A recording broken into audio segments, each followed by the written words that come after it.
Welcome back, warriors. Yay. We are so happy that you're here with us again this week.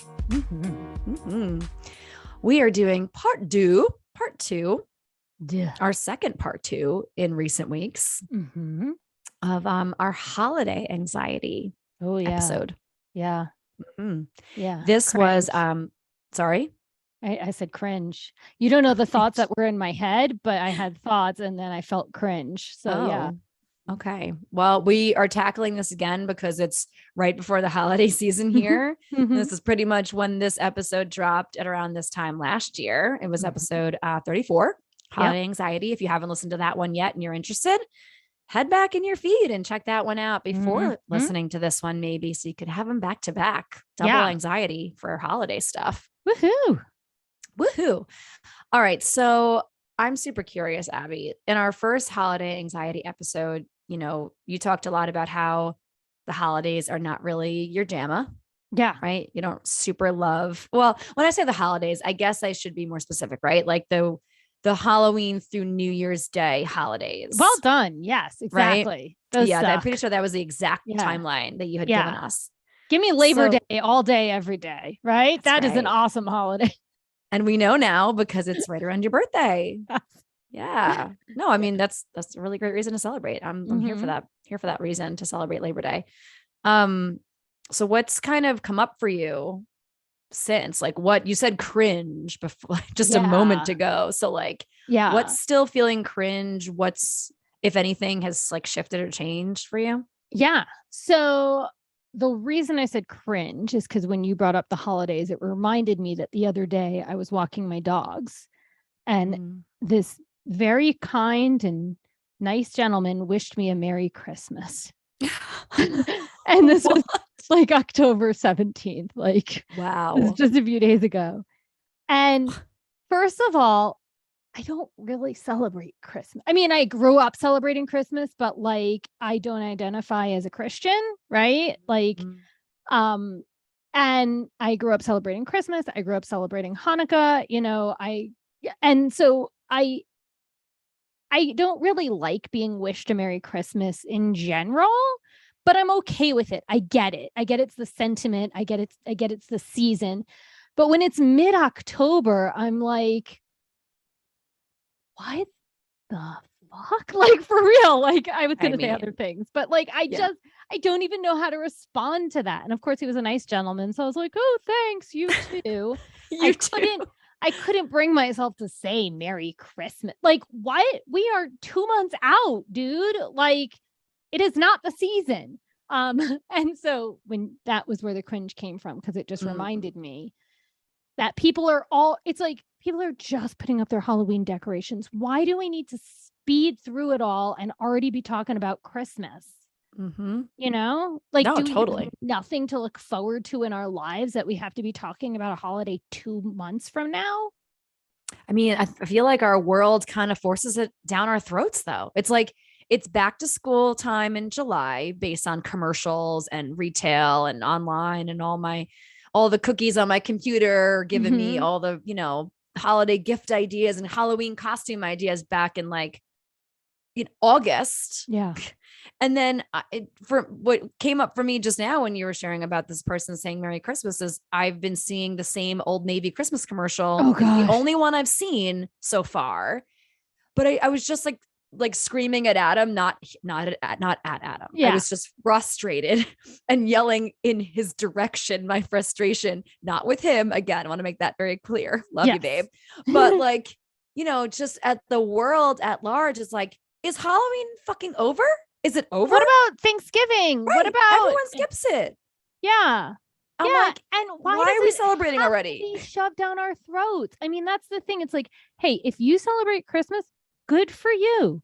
Have a great holiday, cheery Christmas. Like, good. I am happy that you have something to look forward to.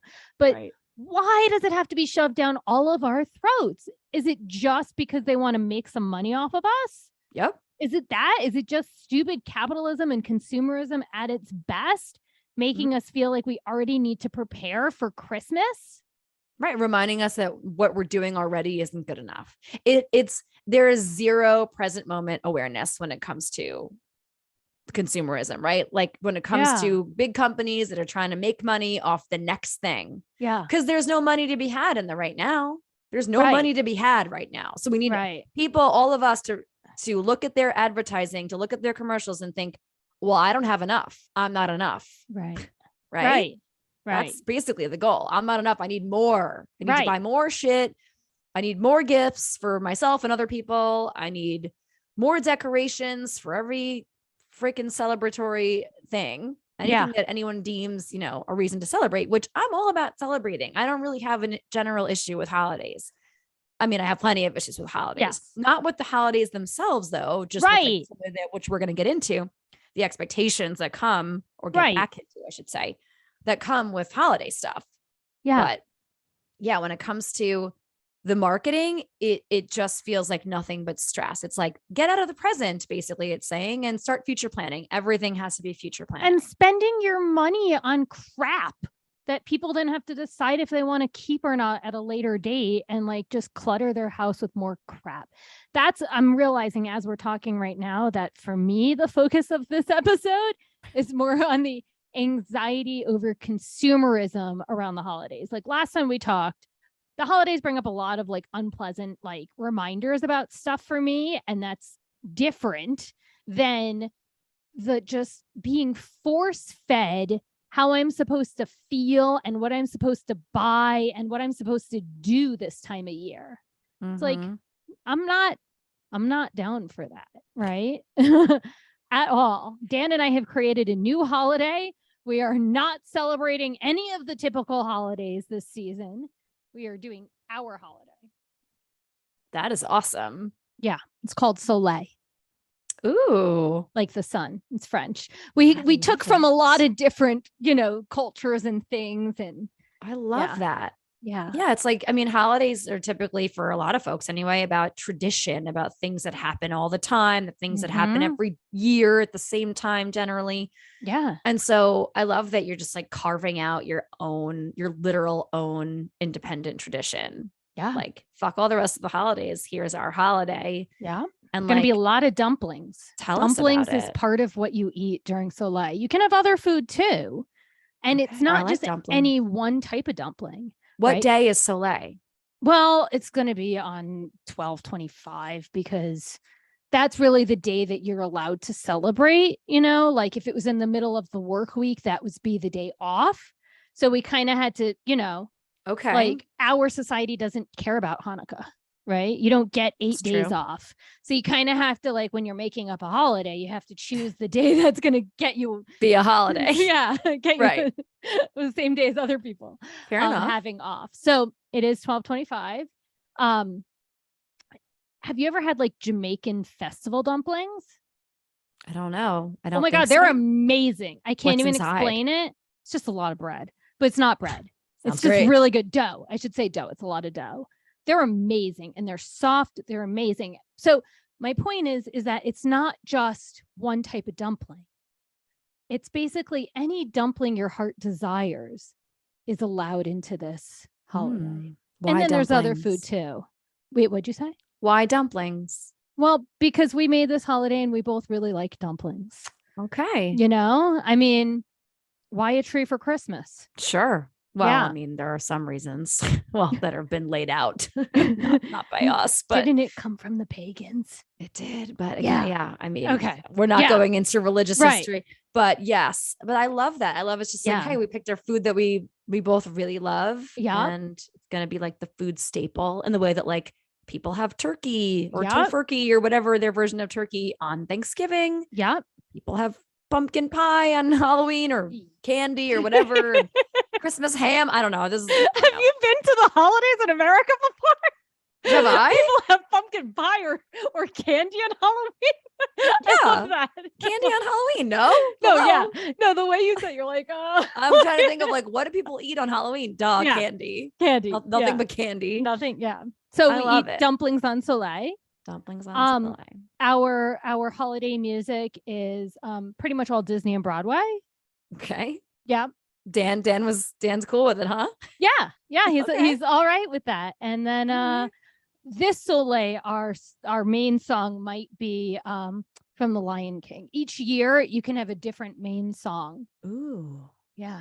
Okay. Yeah. Which song? Na tsukonya mawakiti baba. Siku konyama.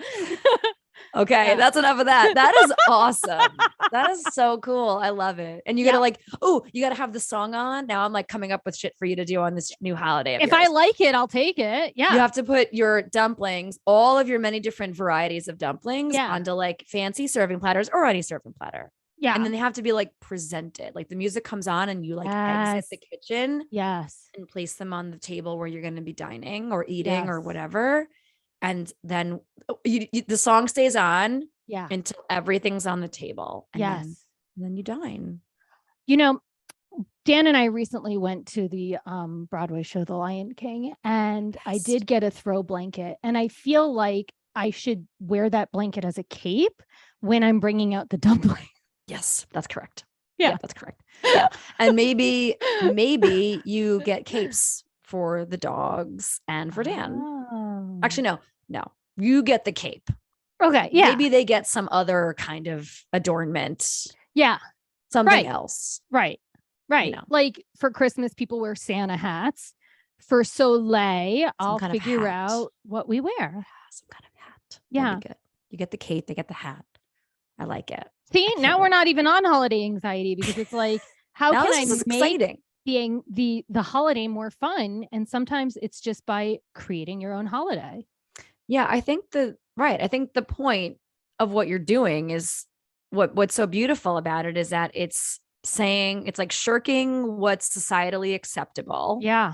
And doing what serves you and your family and your needs and your mental health best. Right. And it's like, that's part of the problem also, aside from consumerism and all the many other expectations about the holiday season, is that all of the individuality sometimes gets completely sucked from it for the greater traditions, right? Yeah. The belief systems that don't allow for questions. Right. Or other trains of thought.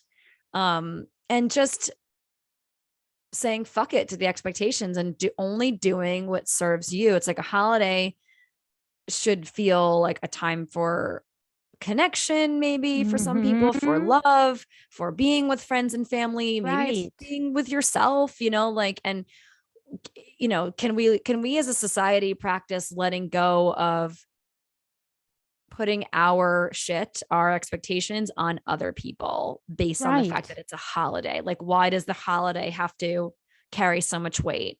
If we're all coming together, can't we can't we collaborate on what we want from the holiday? Right. It's like, no, the tradition is like, you get a tree and you buy each other crap and you wrap the crap and you create waste with the crap. Right. It's like, I don't want that tradition, but no one is like, hey, can we collaborate on expectations for the upcoming holiday season? Right. There's no collaboration. It's like we are just supposed to do what we've been doing because it's tradition.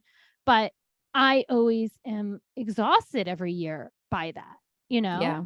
I personally would rather, like, if I found an awesome gift and I was like, hey, this is awesome, I want to give it to someone, I would like to buy the gift out of joy, not because I feel like I should. I would like to not wrap it. I am someone that really doesn't like wrapping stuff. Yeah, but I don't like it because of the wastefulness of it. That really gets to me, right? I'm like, oh, I'm just going to wrap something so someone can rip it apart and put it in the garbage, or they can gently unwrap it and then I can fold it up and keep it again for the following year, right? Like gift bags. Yeah, I know. I do gift bags. Exactly. But so it's like, okay, so I have the gift and I genuinely want to give it to them. And I'm not, doing it because capitalism has told me I'm a horrible person if I don't. Right. And I just give it to them and that's it. Right. And like, if there's nothing I wanted and no one was inspired to give me something, like, I don't have to receive gifts and I'm okay with that. Yeah. I feel better sometimes not getting gifts than getting gifts, depending on what the gift is. Yeah. No, I mean, that makes sense. And then there's the stress of like, perhaps pretend like you like the gift. Yeah. Right. So if you're given something that you don't want or that you already own, or you hate or what, or you just whatever reason. It's just like, but you have to behave as if you were so grateful and you love this thing. God, thank you. This is awesome. This shirt that will never fit me. Thank you so much. You got me a shirt that says Hard Rock Cafe, Arizona, even though I've never been there. I can't wait to wear that. I don't care. That's one of my biggest pet peeves. Yeah. When people give gifts that have like locations on them. And if it's a location, even if I've been to that location, I don't want your like weird fucking like magnet souvenir crap. Souvenir. Yeah, exactly. That was the word. I'm like, what's the word? Yeah, souvenir. Exactly. And some people think those are acceptable gifts. I'm like, yeah. But then again, it's like there are no rules. And if you put up the boundary of some kind, people have a problem with it. Even if they don't tell you directly, they're going to tell your family, they're going to complain about it to their spouse because the people don't want change. That's the other thing too, is that people, that's a problem with tradition, is that it happens every time. It's in perpetuity, apparently, like, and I get that sometimes it's really hard to let go of. Like, I know, I think I said this in our first episode, my mom hosts Thanksgiving every year. And the idea of not spending Thanksgiving at my parents' house just gives me a lot of anxiety. Like I couldn't imagine ever going anywhere else for Thanksgiving, and I would never. Right. And like, when my nephew Miles was born, my sister and her family were still living in Chicago. We traveled to Chicago for Thanksgiving that year. And like, it was different because my whole family was still there and we all just traveled to Chicago. But it was still weird. It was like, we're not having mom's turkey right now. We're not having mom's mashed potatoes. We're not sitting around our dining room table that we all grew up eating at. And so like, I kind of emotionally feel pulled in both directions in some ways. It's like, there are things about traditions and holidays stuff that happens all the time that feels awesome and that are just joyful memories. And then there are other things where I'm like, I would love to just let that go completely. Right. But then there's the guilt of letting it go, and then telling people that you want to let it go. I'm not talking about with my own family, but like in general. Yes. Yeah. I'm sure people out there can. Yeah, the speaking up, hey, can we make some changes to our tradition? Right. And then what comes from that,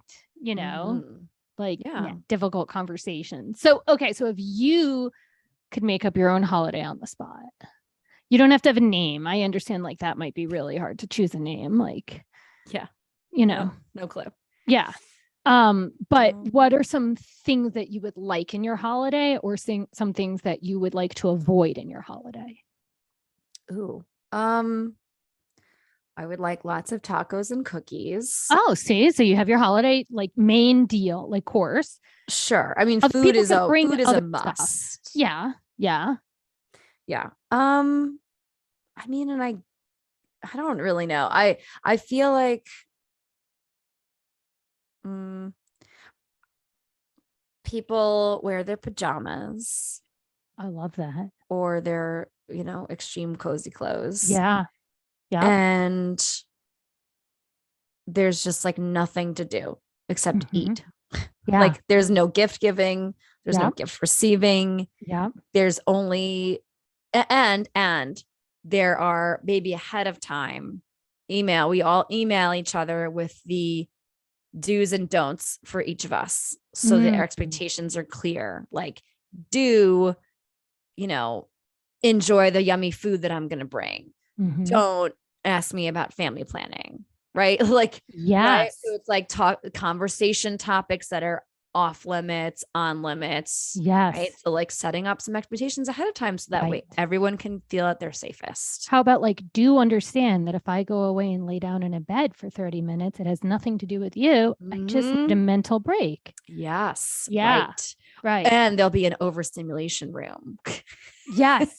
Yes. Right. A space that's just like filled with calming things, blankets. Right. Exactly. Or things that I find calming anyway. Yes. Maybe not. Yeah. Maybe nobody wants to go in there except for me. And that's great. It's my holiday. So it'll just be for me and anyone. And there'll be a sign up sheet. Yeah. Right. And if it's empty and you need you can go. Right. You don't have to sign up, and you don't have to explain yourself. You don't have to explain yourself or excusing yourself for your mental health. I think that's part of it too. Being on the spot, that's all I can come up with at the moment. Yeah. But I'm sure I could really flush out this fake holiday idea. Yeah. I like it. I like this idea. It's freeing, you know. Right. When you and I decided we were going to do a second episode, I kind of Googled a little bit about like anxiety and around the holidays. And I found this article from Very Well Mind. I don't know, but I liked some of the things, like the tips they gave. And so some of this is like, you know, informed the way Dan and I will do our holiday too. But the first thing I like is like, they're like, keep it simple in the article, right? It's not a contest to see how lavish a gift you can buy, how extravagant a meal you can cook, right? Because what is the intention in the gathering of the holidays? Hopefully it's to enjoy time with the people you're with, right? And so it's not a competition. Hopefully take that contest part out of it. And I like that they said plan a potluck. Yeah. Because the few times where I've been like the primary cooker in a holiday gathering, right? It's super overwhelming. Then there's all this food that we have to deal with for leftovers, which is fine, except for when it's just too much. And then it's like trying to get people to take the food with them. There's so much more cleanup. Like a potluck, everyone cooks. You take your own food back home with you, right? And then like also there's less cleanup to do. I like it. I liked that. So I like that. And then you know, bring your own food. Like bring, you know, if you have things you can't eat, bring your own food. But anyway, in it says prioritize your health, right? Making sure that you're getting enough sleep, making sure you still are physically active. You're not indulging too much in alcohol and sugar and stuff. It said schedule worry time. Like if you notice you're feeling overwhelmed about all the things to do, schedule time in your calendar to like write down all the overwhelming things and then how you can address them so that you're not super overwhelmed during the holidays. It talked about making time for yourself, which you and I both are pro, like, you know, and it's like, just burn a candle, right? Like burn a candle, take some time to write in your journal, read a book, like just finding little ways to make time for yourself, plan ahead on your anxiety triggers, right? And what to do if you get triggered, what to do when you're feeling overwhelmed or anxiety. And that practicing to just say no, that it's okay to say no to things that aren't in your scene. And that you can always set boundaries on time that you're somewhere when you're going to leave. You know, you don't have to go to every single party you're invited to. And then the last one is ask for support, which I love. It's like, yeah, when you're having a hard time during the holidays, just, you know, create a signal with your partner about when it's time to leave, or, you know, ask for like a hug, or ask to just be listened to, or whatever it is. So, yeah, that's a nice, tight, comprehensive list. Yeah. Yeah. Right. Like some really doable stuff in there. That's awesome. Yeah. I think that's, everyone go back, rewind and write those things down. Yeah. Yeah. They didn't include create your own holiday and say, screw it to tradition, but that will probably be added on to their next article. I think you should definitely like email to the editor, you know, tell them to go ahead and add that. Yeah. Have their own Soleil, their own version of it. That's right. I love that. I what I love about almost everything, if not everything, is a sort of is an act of self-care. It's intentional, right? It's planning without being rigid. Yeah. Right. It's kind of like blanket statements, but not in a bad way, at least in my mind. It's sort of like it's general and broad and not as rigid. And so it's like, okay, like things like, you know, plan worry time. I really love that. Yeah. Right. Just like carving out the space for the inevitability that you're going to feel overstimulated or freaked out by how much is on your plate, how much you have to do. And just going back to what you had shared about potluck. Now, I don't remember if that was you that said that or if that was also part of this article. Was both. That you or both? Okay. Both. Like when my friends and I when we used to do Chrismica, which was basically just, you know, I mean, but we didn't do anything that was Chrismica or Hanukkah related. We just got together. We did a Secret Santa. Sometimes we did White Elephant, which is kind of like, well, if you don't know White Elephant, you can Google it. I'm not good at describing it. It's like everyone brings a random gift and it's wrapped and it's a whole game basically. Yeah. With random gifts and that, you know, so we used to do that and potluck. And then after several years, we wound up switching from potluck to catering. And so everybody chipped in. We all agreed on the food choices, and then everyone got to take leftovers home. Nice. We all paid, right? So and so I think coming up with your own traditions, coming up with your own rules, being willing to let go of some of the maybe even traumatic stuff that you grew up with doing that does not help you mentally, physically. Maybe it's not good for your family, I think that sounds like a really easy, supportive list. And maybe you don't like everything on that list, but you pick and choose what you like. Right. Maybe you pick two or three of those things and start to implement them slowly even. It's like planning for your future self. It's like, what will your future self need? And what are the steps you can take to support yourself if you feel anxiety and overwhelmed during the holidays? I love it. It's good. It's good. And I really like this idea of an overstimulation room too. It's like, that's where I'm going to have my worry time. That's right. Right. In a space where I can go that feels safe and supportive. And like, if you're in someone else's space too, start to scope out the space too. Maybe even reach out to the host ahead of time and tell, if you're feeling up for it too, you can tell them, hey, I have some anxiety around the holidays, right? I can sometimes feel a little overwhelmed and overstimulated or whatever you're willing to share with them. And maybe they understand and they're willing to offer you a safe space for yourself in that space too, which would be really helpful. Like was it the last one on the list, right? Ask for support. Yeah. And the other part of that is it normalizes talking about mental health, right? Like if you had a broken leg, you might be like, hey, these are my requirements for me to come over because my leg's broken. Right. Or a food allergy. Yeah. With a food allergy, right. I can't eat gluten. So if you want me to come to this holiday, like we have to make sure there's other food. So if those things are acceptable, then it's okay to also advocate for your mental health. Again, it's just normalizing the conversation so that we all feel okay being our human selves. That's so good. Love it. All right. So warriors, we hope that you take some time to think about your relationship to holiday anxiety. Do you have it? Do you have a lot of it? A little bit? Did some parts of our conversation give you anxiety, or just maybe it just gave you pause, to think about your own experience with it. And do you out there, do you have the audacity to come up with your own rules? Yeah. Do you have the bravery to set those boundaries and say no? Right. Yeah. I've been hearing this statement over and over again lately, and I've just kind of adopted it, for my own sanity. And it's like, if it's not a fuck yes, it should be a fuck no. Right. And it's like, if something does not feel right, no matter your reasons, you don't even have to have reasons. It's a no, right? Yeah. You don't have to do anything that does not support your mental health. Right. And that may include coming up with your own holiday. It may include just setting those boundaries, going through that list that Abby shared, and making a plan for yourself. Right. Another thing that you said on the list that I do all the time is get curious and notice what are your typical triggers. The more you practice noticing those things, the more likely you are to set yourself up for success in any situation, whether it's about holidays or not. Yeah.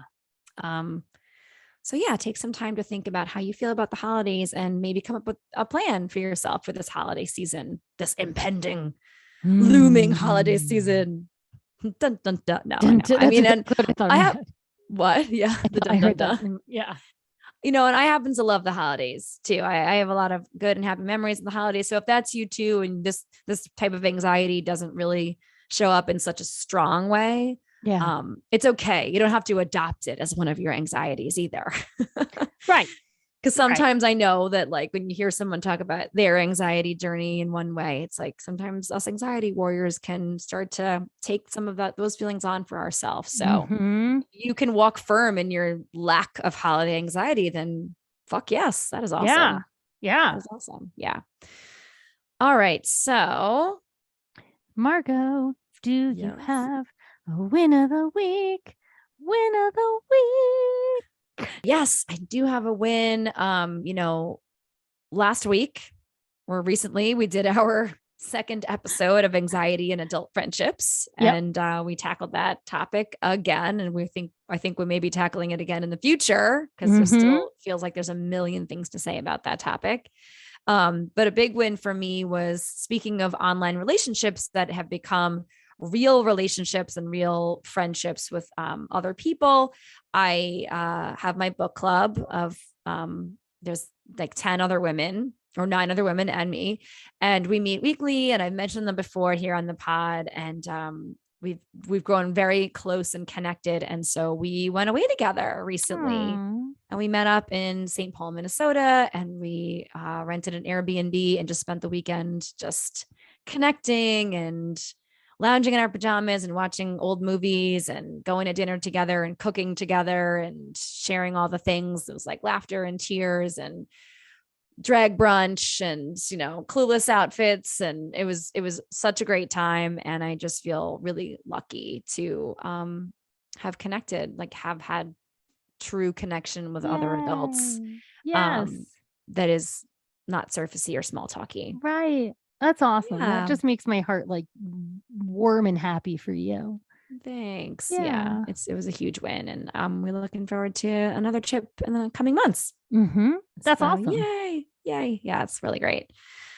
All right. So warriors, thank you so much for listening this week. We hope that you enjoyed this episode. If you'd like to connect with us for any reason, join our Instagram fam. We're at Anxiety Warriors Podcast, or you can email us at anxietywarriorspodcast@gmail.com to shout out your wins of the week, share your topic ideas with us, or if you think you'd be a great fit as a guest on our show, let us know. Let's get you on the calendar, help you share your anxiety journey with the fellow warriors. Please take 2 seconds, smash that 5-star rating on Apple Podcasts, Spotify, or wherever you're tuning in right now. Maybe it's both places. Maybe it's all the places. Like and subscribe to our YouTube channel. All of our episodes are uploaded for you over there. And jump into our show notes and check out our threadless merch shop. We've got some kick-ass merch if you do plan to buy gifts for the fellow warriors in your life or for yourself. Maybe you just want to buy gifts for yourself this year, warriors, for the holidays. Grab yourself some swag, something fun from our shop to represent a little bit. Yes. Treat yourself. Plus, we live in a capitalistic society. So even though we might not like it, it still supports our show. That's right. It keeps us doing this. Woohoo! Yay! Aside from the joy of talking about it and, talking to amazing warrior guests and obviously connecting with each other. We do love seeing all of y'all out there wearing our swag and using our stuff. And my favorite thing about it too is like when people are like, oh, I wore my podcast shirt and somebody asked me about it. Or like they asked me, oh, what's Anxiety Wars? And then they got a chance to like share the podcast. Yes. I love that. Right. Now they're learning that they have community. That's right. Exactly. Warriors. All right. We love you so much. Yes. Thank you all so much for going on this journey with us. We're so grateful we get to do this with you every week. Till next time.